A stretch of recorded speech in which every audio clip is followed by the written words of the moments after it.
Marie. I'm here at the Homeboy Industries and I'm gonna take a tour. Okay, I'm going in. Hi.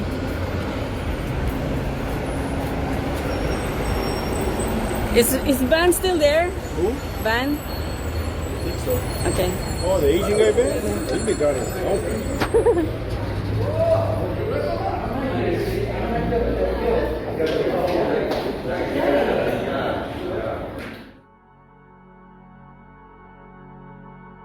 We start today in South Los Angeles, where there's been a deadly surge in gang violence over the past several weeks.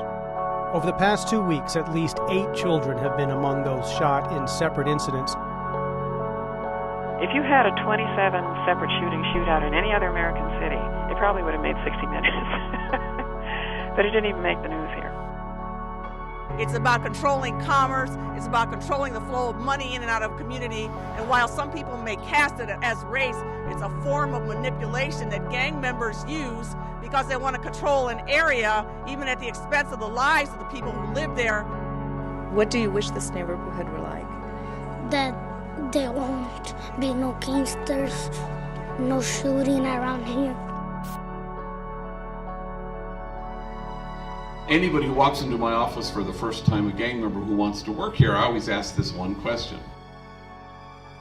Name one good thing that's come into your life because of your barrio. And I only get one answer. They always say, I can't think of a single good thing that's come into my life.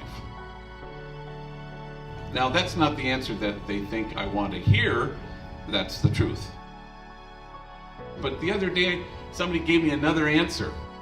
A homie sat there and he said, he thought for a long time and he says, well, my barrio has made me who I am. I said, no, it's kept you from who you are.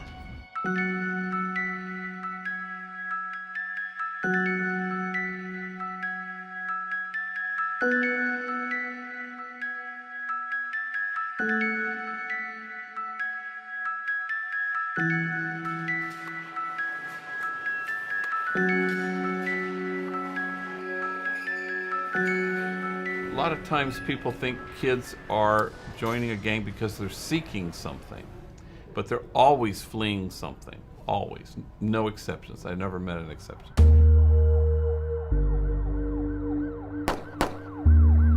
The outsider view often drives the inside of this, our policy and how we see things. So people stand outside this issue and they go, there's gotta be something positive that kids are drawn and attracted to. But there is no lure, there is no attraction, there is no draw, there is no pull factor, there's only push factor. Kids are not seeking anything positive. They're fleeing something horrendous when they join a gang, that's why.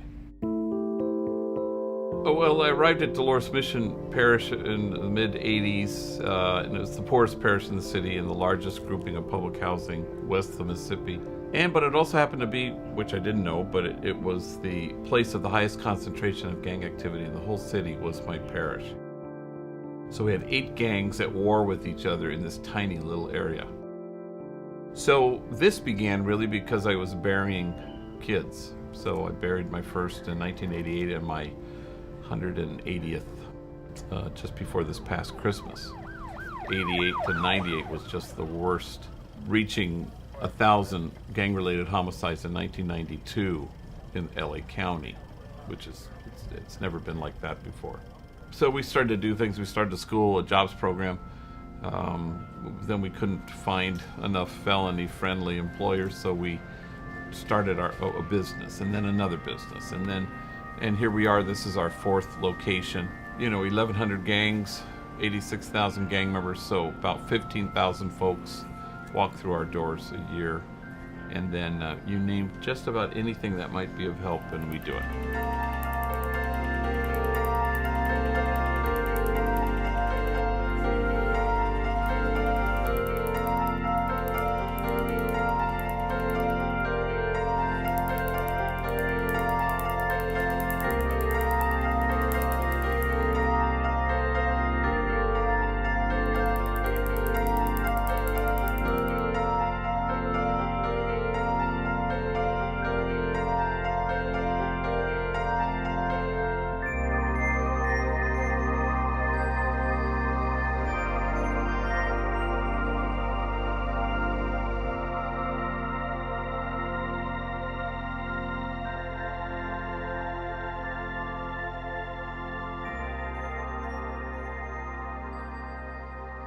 I think in the old days I was a dispatcher. You know, gang member meets job, go, next. Here's a job, oh, here's a career, actually, go. And it was that. But this is a group that's in need of so much healing that we kind of lost sight of that. So I used to say a job does 80% of what needs to get done. It gives a gang member a reason to get up in the morning and a reason not to gangbang the night before. We were missing that 20%. We've now found what that is now, which is a therapeutic community, a place of healing, a place where you can be held, a place of attachment repair, a place to find and discover resilience so that you can leave here and the world will throw at you what it will, and it won't topple you.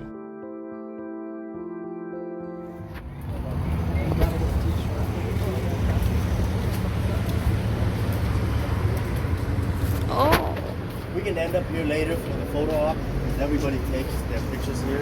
It's the Homeboy wings.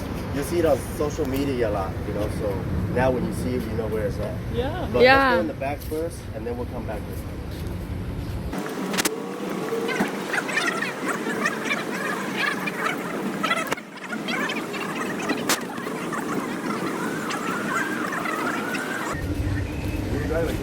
We can stand in the shade here. So this building in the back is pretty recent. It's like within a year. It's our community outreach building. So back here we handle all the public relations stuff. Of course, the visiting bookings and all that. The office is back here. The fundraising.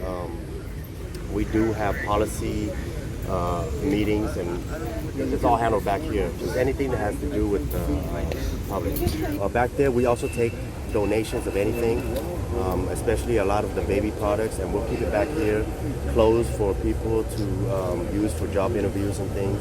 So they're all stored back here, and anybody can, you know, come back here and get the stuff that they need. And as you guys saw earlier, Christine, she would bring some of the diapers up there to make it easier. But this area right here, every other Friday we'll set up and we'll do a food bank. So I like to volunteer for that too, and a van or a truck will come in, bring in donations from local businesses, the merchants and retailers. We'll get, it depends, every week's different, but usually we'll get vegetables, fruits, pre-made meals. It's all different, even juices, water, anything, and we'll pass it out to them. So you can see that all the spaces are used, right? It's very unconventional. A lot of the times, even the tables you see in the corridors and the hallways, they're used for tutorings or sometimes even meetings there. So we're always in need of more space, and hopefully we can acquire maybe the lot on the other side. But it's something that maybe we don't, you know, we're not into expanding as far as the brand right now, but we do need physical space. So. Yeah, okay, so we'll go back to the wall where you can take your selfie. The thing about gangs is that without understanding, people always lump all of the criminals together. Gangs, rapists, and you hear it a lot, you know. Everybody in prisons are rapists, murderers, and, you know, there are all of that in prison. But really, if we want to fix something, the first thing is that we have to understand them. And to understand gangs, I would like to say that, first of all, each gang, they're a little different, you know. And so, like I mentioned earlier, the reason why gangs are so influential and so dangerous is because first of all, they're misunderstood. They do provide the love and support that men and women need. It's just the wrong type. It's the wrong type of loyalty. It's the wrong type of what motivates them. So of course the answer is, how do we change that? How do we change what they're fighting for? What happens if we actually believe in people? What happens if we see them not for their deficits, but for their strengths? There's no other place in the country that serves more gang members than Homeboy Industries. We're the largest gang reintegration program in the country. We open the doors for those that we would say have no chance of being served anywhere else. I'm thankful for Homeboys for helping me opening my eyes and realizing that my life is worth a lot. I almost just lost hope. And when I came to Homeboys, it was just open arms. Everybody is like a family here. We all love each other, and this is my new support system. On those dark days, that's the only thing that that made me feel like I had hope, is remembering what I had here at Homeboys, remembering the feeling. All the services that we offer at Homeboy include everything that you imagine: case management, mental health, peer navigators, tattoo removal, a whole education department, including a partner high school to ensure people have a pathway to a high school diploma, and workforce development, which helps with career pathways and the last stages of our program. We're an employment first model, and so we want to plug in with a way to make a living and a life that provides sort of the relief that folks need. This idea of work on self and work, actually job training skills, come together in this beautiful way that creates identity. So we have Homegirl Cafe, Homeboy Bakery, Homeboy Silkscreen, Homeboy Farmers Markets, our newest venture, which is Homeboy Recycling. And in that, we create this community in which we all walk with each other to make each other better and to announce to the world that change is possible. I'm thankful for Homeboys because it gives me a sense of compassion, a new way to live, a new way of thinking. I was given the opportunity to have space to value myself so that in turn I can value others. It's a place where it has brought me back to myself. Well, I'm thankful for Homeboys because they helped me get over a hurdle that I was struggling with to go back to school. Homeboy Industries taught me how to be a father. The walking with each other that happens at Homeboy, that's the magic. It's about us sharing our humanity. Homeboy is family. Homeboy is opportunity. A place where you could come and be yourself. Home. Togetherness. Homeboys is redemption. Homeboys is extraordinary. The family that I didn't have in my past. Homeboys is paying it forward. Homeboy is the way out. Homeboys is a safe haven for me. Homeboy Industries is holy.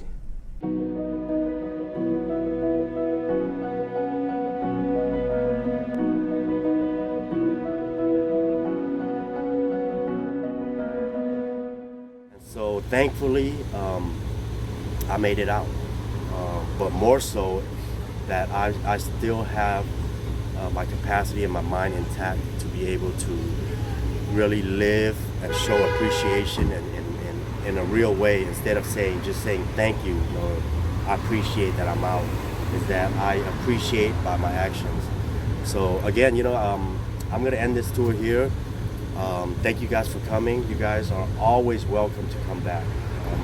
I hope that you get a sense of what Homeboy Industries is about.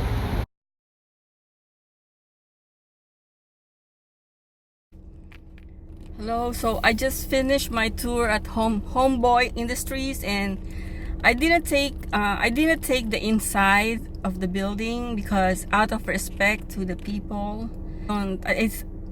In the beginning I was trying to take pictures and video, but I can see that some people feel uncomfortable. So but some do like it, they don't mind me taking pictures. But so out of respect, I did not take pictures inside. As a souvenir, I bought a backpack because I'm gonna need a backpack, a new backpack. So this is it. It's a nice backpack. It says Homeboy, just, what's this? No us, no them, just us. So it's a nice backpack. They want to rehabilitate and they want to improve their life and stay away from the previous things that they did in the past, that they made a mistake, and they're here for recovery. So thank you for joining me in this tour. If you want to know more of the hidden gems here in Los Angeles, please subscribe to my channel or like this video and share it. Thanks for watching. Please subscribe.